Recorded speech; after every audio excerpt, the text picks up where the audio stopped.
నల్లమల్లలోని దట్టమైన అటవీ ప్రాంతంలో కొలువై ఉంది సాలేశ్వర క్షేత్రం.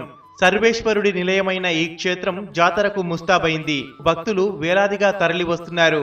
వస్తున్నాం వస్తున్నాం లింగమయ్య, పోతున్నాం పోతున్నాం లింగమయ్య అని స్మరిస్తూ రాత్రి పగలు భక్తులు నడక సాగించి ఆలయాన్ని చేరుకుంటున్నారు.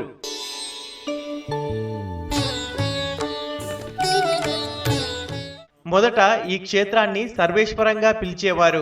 ఆ తర్వాత ఇది సాలేశ్వరంగా పాపులర్ అయింది. చెంచుల సాంప్రదాయాలకు అద్దం పట్టే జాతర ఇది. 3 రోజుల జాతర గ్రాండ్ గా జరుగుతుంది. దీనికి 2 రోజుల ముందు నుంచే ప్రత్యేక పూజలు చేస్తున్నారు పూజారులు. కోరిన కోరికలు తీర్చే స్వామిగా భక్తులు కొలిచే లింగమయ్య స్వామి, గంగమ్మలు ఘనంగా పూజలు అందుకుంటున్నారు.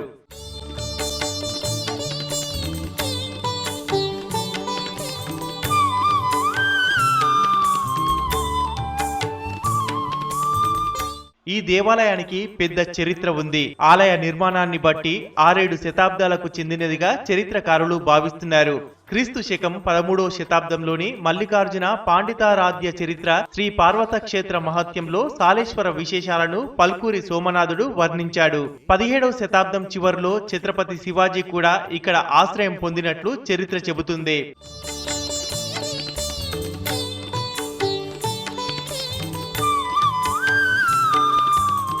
దట్టమైన అడవుల్లో ఎత్తైన కొండల్లో ప్రకృతి అందాల మధ్య సాగుతుంది సాలేశ్వరం యాత్ర. అడవిలో ఆకర్షణీయమైనటువంటి దృశ్యాలతో, ప్రకృతి అందాలతో, చల్లని నీటితో నాకు ఈ దేవుడిపై చాలా నమ్మకం ఎక్కువ. 24 సంవత్సరాల నుంచి ఏ సంవత్సరం కూడా నేను తప్పిపోకుండా ఇప్పటి వరకు వస్తున్నా. జాతరకు కాలిబాటన వచ్చే భక్తులను ప్రకృతి అందాలు అడుగడుగునా కట్టిపడేస్తాయి.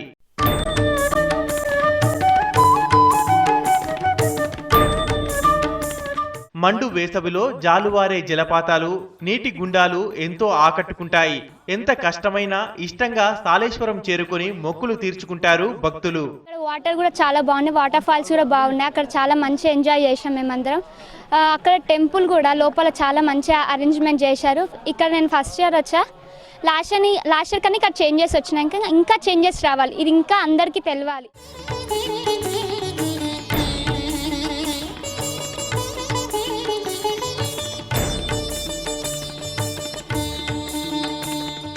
సాలేశ్వరం వెళ్లాలంటే అమరాబాద్ మండలం ఫరహాబాద్ చౌరస్తా నుంచి దట్టమైన అడవుల్లో 32 కిలోమీటర్లు ప్రయాణం చేయాలి. సాలేశ్వరానికి 3 నడకదారులున్నాయి. ఒకటి మన్ననూరు నుంచి, రెండోది బల్మూరు మండలం కొండనాగుల నుంచి, మూడోది లింగాల నుంచి నడక సాగిస్తూ ఆలయాన్ని దర్శించుకోవచ్చు.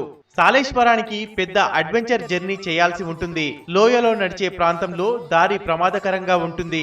ఒక్క వ్యక్తి మాత్రమే నడిచే స్థలం ఉంటుంది. ఏ మాత్రం అజాగ్రత్తగా ఉన్నా లోయలోకి జారి పడతారు.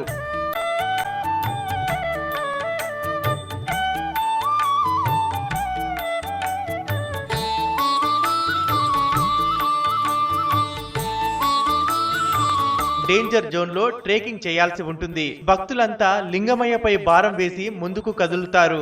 సాలేశ్వరం అనేది మన దక్షిణ భారతదేశంలో దక్షిణ అమర్నాథ్ యాత్ర గుర్తిస్తాం మనం. ఇక్కడికి రావడం, దర్శనం చేసుకోవడం అంటే కొండ చర్యల నుంచి దాటి రావాలి. సాలేశ్వరం వెళ్లే దారిలో మెట్టు మైసమ్మ దర్శనమిస్తుంది. మెట్టు దిగిన తర్వాత పాపనాశన తీర్థం కనిపిస్తుంది. కిందికి దిగిన తర్వాత భైరవుని గుడి కనిపిస్తుంది. ఈ ఆలయాన్ని భక్తులు తప్పక దర్శించుకుంటారు. ఆ తర్వాత లింగమయ్య ఆలయం, వీరభద్రుని గుడి, గంగమ్మ ఆలయం కనిపిస్తాయి. స్వామివారికి ఇప్పపూతే నైవేద్యంగా పెడతారు.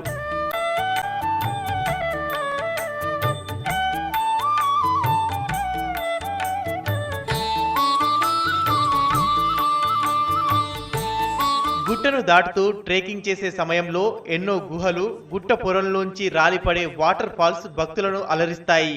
ఇక్కడ గుడిలోని శంకు తీర్థంలో స్నానాన్ని పరమ పవిత్రంగా భావిస్తారు భక్తులు. ఎన్నో వనమూలికల మీదుగా పారే గుండంలో స్నానం చేయడం వల్ల సర్వ రోగాల నుంచి విముక్తి కలుగుతుందని నమ్ముతారు.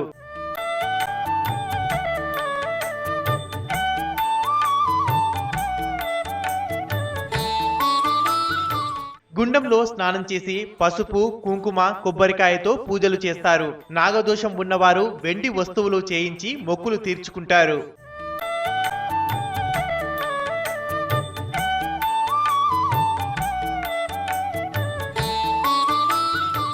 దట్టమైన నల్లమల్ల అడవుల్లో ఉన్నందున అనాదిగా దేవతలకు పూజా కార్యక్రమాలు చెంచులే నిర్వహిస్తున్నారు. దేవాలయాల నిర్వహణ తమ బాధ్యతగా భావిస్తారు.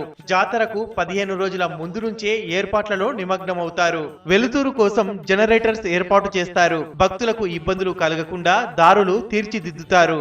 గతంలో గిరిజనులు చెంచులు ఎక్కువగా సాలేశ్వర లింగమయ్యను దర్శించుకునేవారు. క్రమేణా భక్తుల సంఖ్య పెరుగుతూ వచ్చింది. ప్రస్తుతం హైదరాబాద్, మహబూబ్ నగర్, నాగర్ కర్నూల్, కల్వకుర్తి, దేవరకొండ తదితర ప్రాంతాల నుంచే కాక మహారాష్ట్ర, కర్ణాటక నుంచి కూడా ఇక్కడికి భక్తులు తరలి వస్తున్నారు. ఒకప్పుడు కొంతమంది మాత్రం ఉండేటువంటి వాళ్ళు ఈనాడు కొన్ని వేల వాహనాలు ఇక్కడ ఉన్నాయి. ఎక్కడెక్కడి నుంచో కర్ణాటక, తర్వాత మహారాష్ట్ర, హైదరాబాద్ నుంచి ఎంతో మంది ఇక్కడికి వచ్చి తమ యొక్క మొక్కులను తీర్చుకుంటున్నారు. ఎంతో హిస్టారికల్ బ్యాక్గ్రౌండ్ ఉన్న ఈ ఆలయం ఉత్సవం సందర్భంలో తప్పితే మిగతా సమయాల్లో అధికారులు గుర్తించకపోవడం దారుణమంటున్నారు భక్తులు. సౌకర్యాలు మరింతగా అభివృద్ధి పరచాలని కోరుతున్నారు.